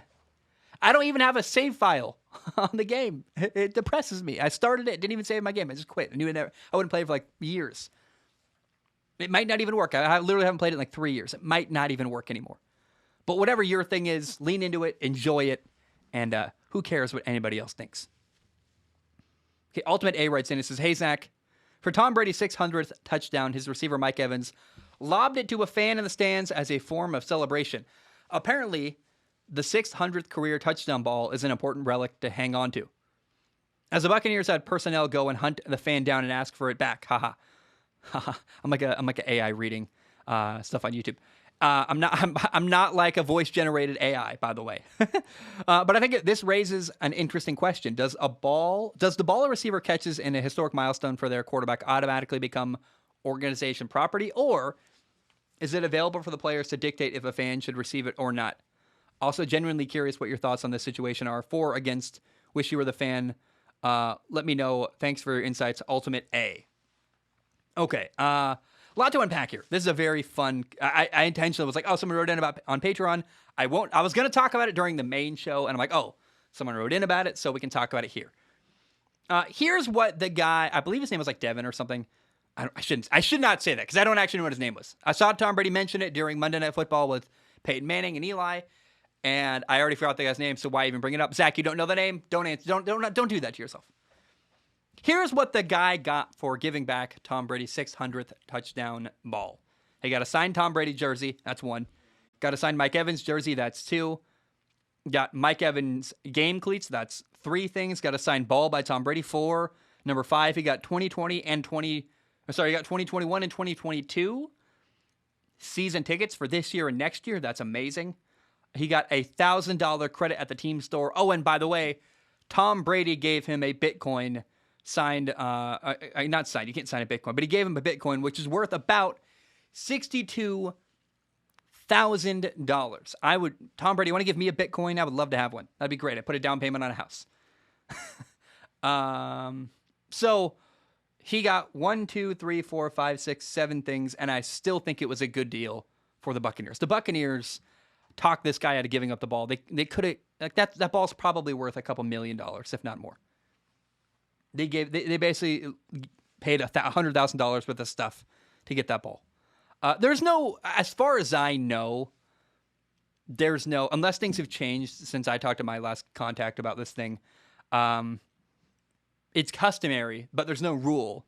It's customary to keep the ball. Like the Hall of Fame wants it. Maybe Tom Brady wants to put the ball on his shelf someday and go, that's my special ball for my 600th touchdown pass. So on the black market, that ball, that jersey, or that, what is it? That ball, who knows how much someone would pay for it? Maybe they auction it off someday to make money for some cause. The NFL wants that ball. And I mean, that probably goes into a museum. To me, I'm going to be really against the grain here. It's a piece of leather. Who cares? I love sports. I love Tom Brady. Who cares what a football was used for? I don't really find much sentimental value in that kind of stuff, but some people do. Some people will pay lots of money for that kind of thing. Now, let me tell you this. When Sam Darnold started with the Jets, there were like equipment managers who would say, hey, when Sam gets his first touchdown pass as a member of the Jets, let's keep the ball.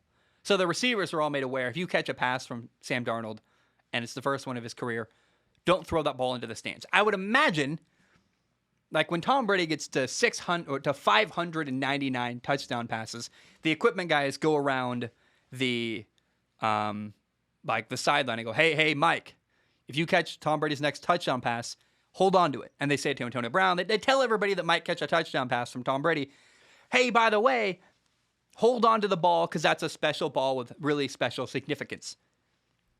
I think that's part of why Mike Evans was immediately like, oh, crap, you told me, and I still gave it away. I got so caught up in the moment, put the ball to someone in the stands. Dang it. Because Mike Evans knew immediately.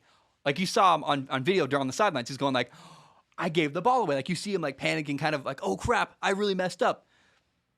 So that's how my impression of all that works. Things might have changed, but as far as I can tell, like, you're not going to fine somebody for giving the ball away. Like, there is no official rule that you have to hold on to the ball. It's just customary because, hey, that's Tom's football. That's Tom's special thing. He might want to keep it. The team might want to keep it. It might go to the NFL Hall of Fame. Who knows? And also, like, who am I to say I don't think the ball is valuable? If I'm Tom Brady, I might find the ball very valuable. It's like, maybe if I had thrown my 600th touchdown pass in the NFL, I'd be like, I want to hold on to that too. So everything's all relative. Who am I to really know? But those are my thoughts on the situation, Ultimate A. Davis writes in, he says, I don't know if it's just me, but this year's class of quarterbacks are disappointing. The 2 preseason Heisman favorites, DJ Uiagalelei and Spencer Rattler, are benched or should be benched. Sam Howell has been okay. Malik Willis is a project quarterback. Are there any other NFL quarterbacks in this? Are there any other quarterbacks in this class you even think have a real NFL changing potential in their rookie year. So no, I don't know what quarterback is going to step into the NFL next year and be successful immediately. Although I don't know what, like, there's not a lot of Joe Burrows around. Like Joe Burrow, people don't understand. Joe Burrow was the best quarterback prospect maybe since John Elway. Like nobody understands. People say, "Oh, Andrew Luck, Trevor Lawrence." What? Hey, go watch Joe Burrow's senior year at LSU. He embarrassed Alabama and Nick Saban. He was throwing like 60-yard passes to the back shoulder to Justin Jefferson. Like he's did insane stuff his senior year of college at LSU. I thought he was a better prospect than Andrew Luck. Like, I love Andrew Luck. He never shredded the SEC. He wasn't doing stuff that Joe Burrow was doing his senior year. So part of that is you can't expect. Look at like Mac Jones, Trevor Lawrence, Zach Wilson, Trey Lance, Justin Fields. Like none of them have done what Joe Burrow did during Joe Burrow's rookie year. Justin Herbert's an anomaly too. No, what? Justin Herbert's rare. Josh Allen really struggled year one of his career. Now he's great now in 2021, 3 years later. But no, I don't know that there's any quarterback who's going to be day one have a massive impact on his season, partially because he's going to a bad football team. Now, the guy that you got to pay attention to, Malik Willis, the quarterback at Liberty, he's a project, but so was Josh Allen. I thought Justin Herbert was. Apparently he was better than I realized, although we don't know what kind of development he did. Maybe it helped him to not have college classes anymore. Like Malik Willis is tall. He can run. He's got a massive arm. He can do stuff throwing that no one else can do in the draft. Like he's the most talented quarterback in years since Josh Allen, probably. I thought Kyler Murray was pretty good year one, by the way. Kyler Murray is amazing too. One of the better quarterbacks I've ever seen in college football. So look, Malik Willis better be the number one quarterback drafted in the 22 NFL draft. Give him some NFL coaching. As long as he's motivated and wants to get better, he's going to be Josh Allen or Justin Herbert level. He's like incredible. He's really, really good. Daniel writes in, he says, aren't the Browns sneaky disappointing at 4-3 and third place in the AFC North? Yeah, they kind of are.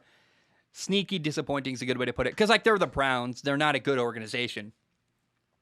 But we all did kind of expect them to be better.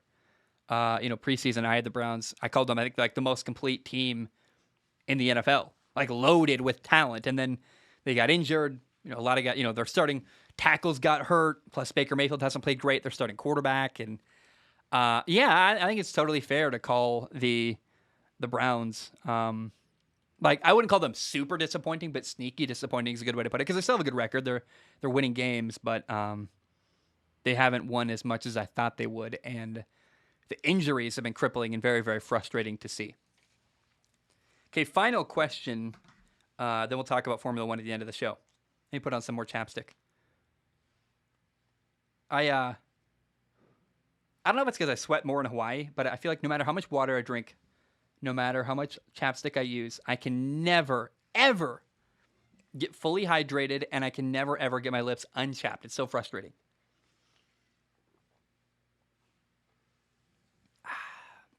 Okay.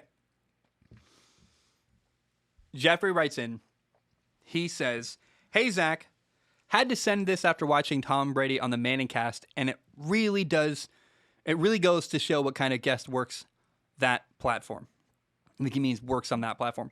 Tom is clearly, and then in bold, watching the game and not just doing an interview with a game on the side. Best guest on the show so far. Tom was outstanding.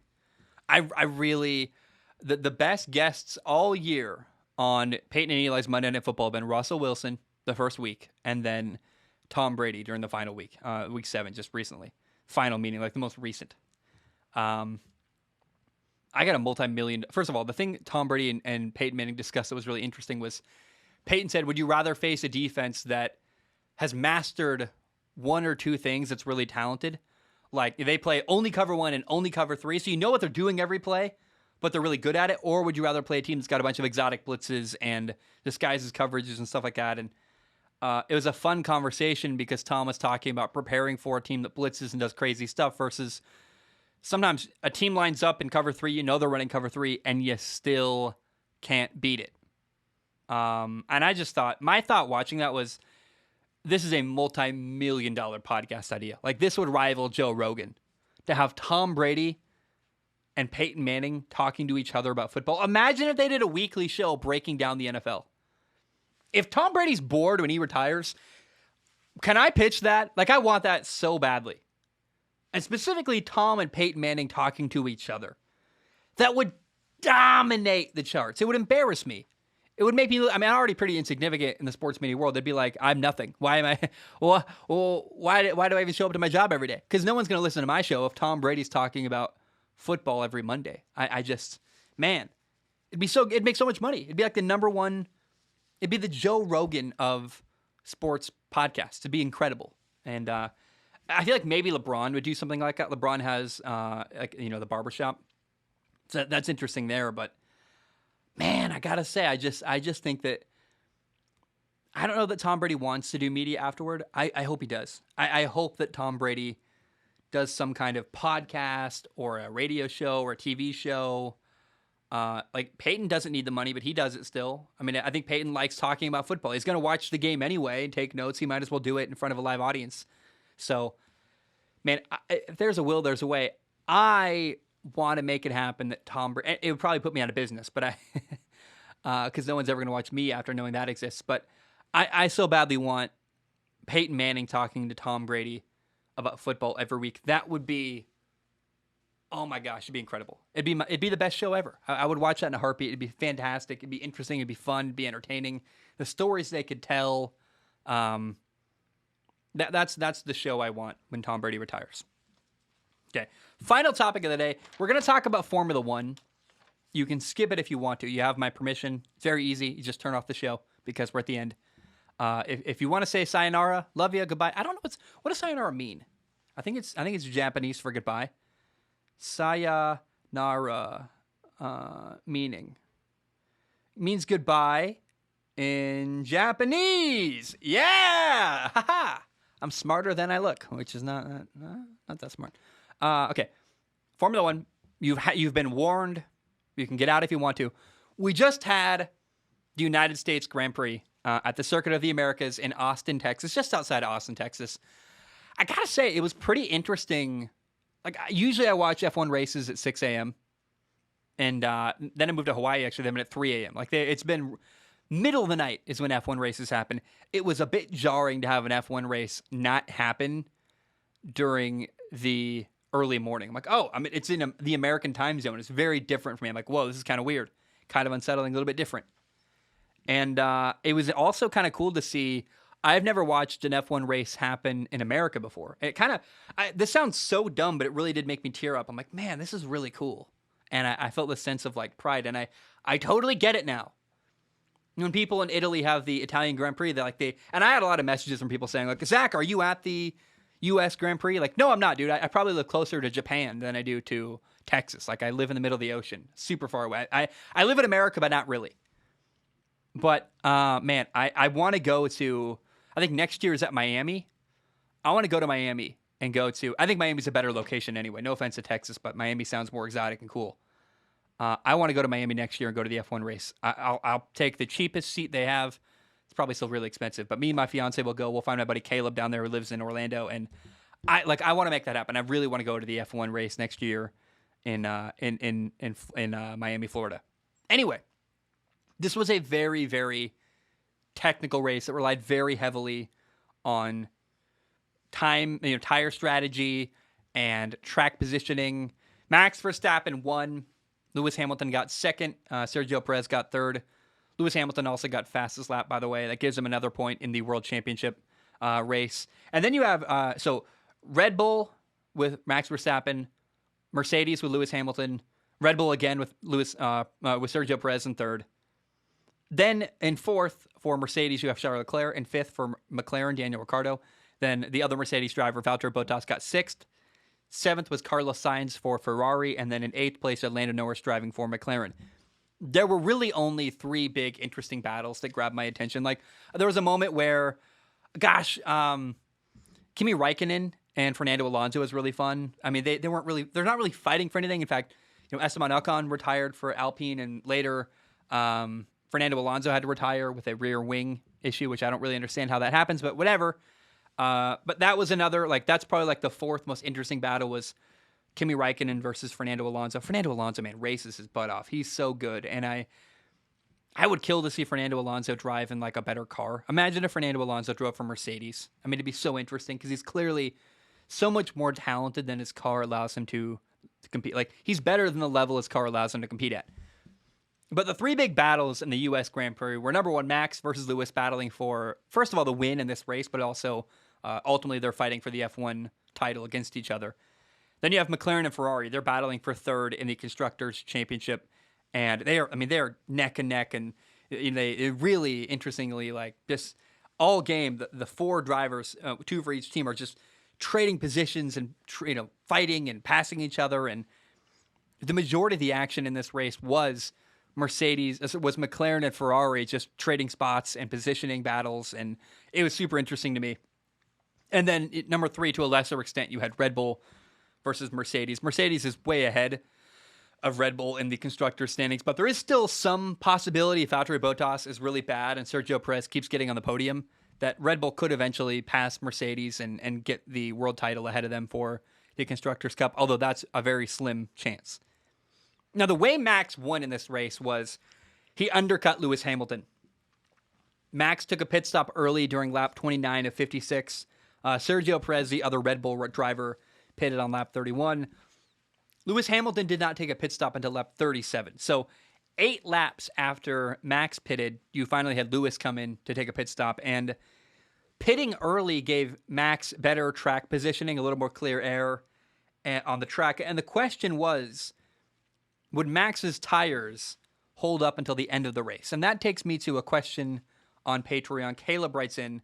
You can write in on Patreon as well. Go to patreon.com/Zach Schaumler. Caleb says, "Hey, Zach, I really enjoyed the U.S. Grand Prix. Me too. I hope we can go together to Florida someday." He said, "That happened over the weekend. I don't think you watched the race yet, but if you do or when you do, what was your favorite moment of the race on or off track? This season has been very satisfying." Totally agree. What an incredible year. People want to talk about this year isn't as good as, and they say 2012 or whatever, and I'm like, fair enough. 2016 was also interesting with Lewis and I always blank on his name. What is that guy's name? Dragon's Den. He's blonde.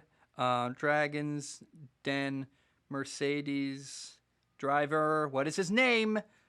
Nope. Nico Rosberg. I can never. That's like the fourth time on the show I've forgotten Nico Rosberg's name. I'm like, dang it. Why do I always do that? Anyway, great year of driving. Totally agree, Caleb.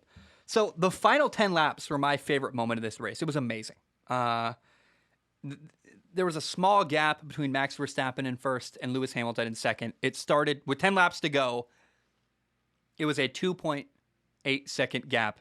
And that gap got steadily smaller and smaller and smaller as the race went on. And it was tense. It was fun. This wasn't a crazy eventful race. Thank goodness for McLaren and Ferrari were passing each other left and right. Them battling for position with each other and them getting overtakes was really fun because that brought some source of entertainment other than just watching Lewis drive a little bit behind Max Verstappen the whole time. But there was tension. It kind of reminded me of the Super Bowl between the Patriots and the Rams a couple years ago, where it was a defensive battle and you felt this sense of at any moment something could happen that would make a big play in this game. And that was the Super Bowl. When I watch playoff baseball, late in the game, when you get a runner on second base, they're like, man, if a base hit is hit right now, that runner's going to score from second, and a 1-run lead right now would be monumental. So every little detail in a race like this, whether it's a pit stop or maybe you spin out a little bit, you lose your back end, you fishtail, you can't lose any time. And when you have Lewis hunting down Max Verstappen, Max has to be perfect. The pressure's on. I play this stupid game. I play Hot Wheels Unleashed on my Xbox One. And those races are crazy fun because you got to hit every corner just right. And you got to, as you drift around a corner, if you slip up and hit the wall, you're going to get past and you probably won't be able to make your spot up again. I play on the really hard difficulty. Imagine that, but dialed up to 1,000. That's what this is. Like, Max Verstappen had to be perfect to not allow any more room for Lewis Hamilton to continue to gain on him.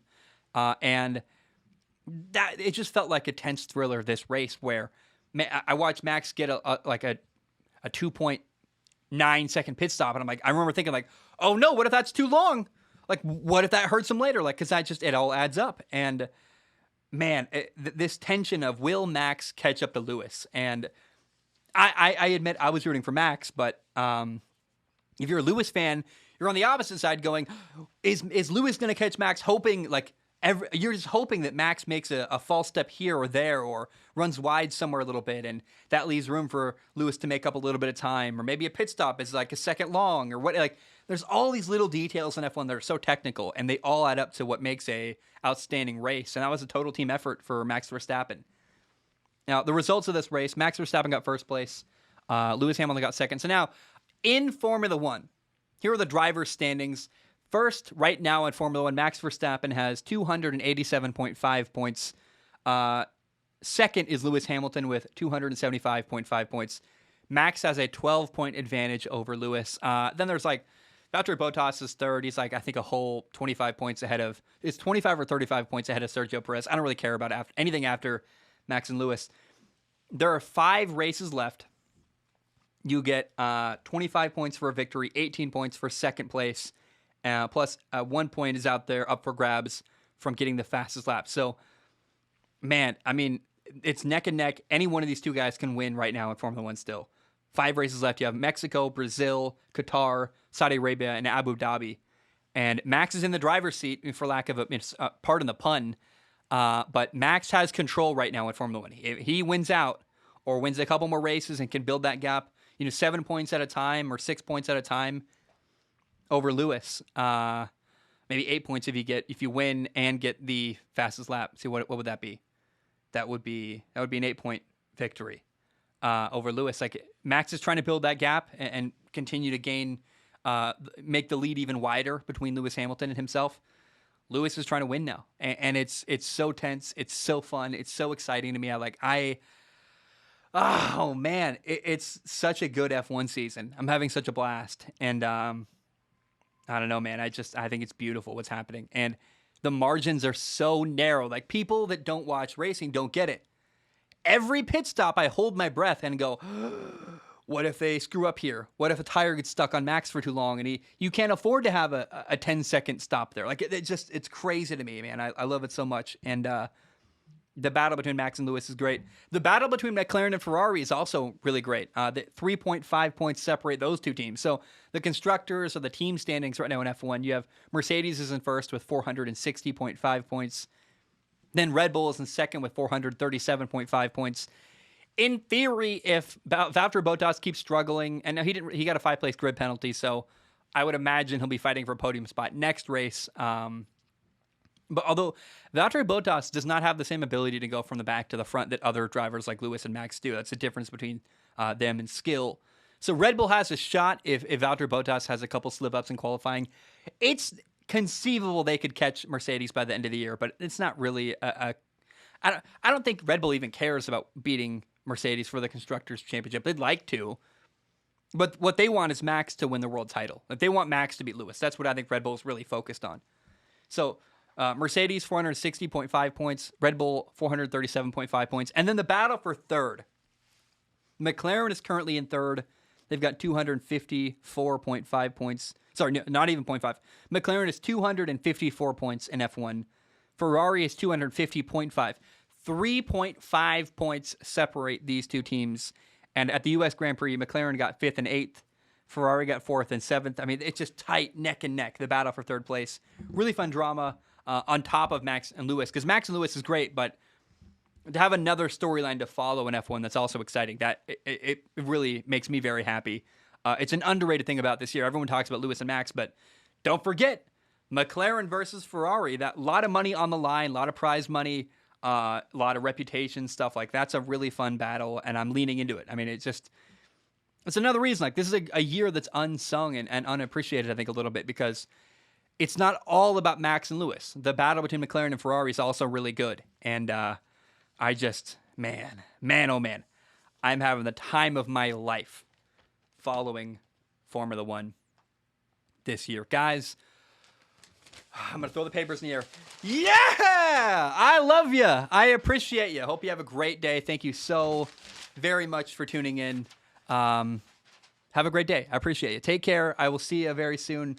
I'm interviewing a guy tomorrow about the Colts. Until next time, ba-dum-bum, bam, we are done.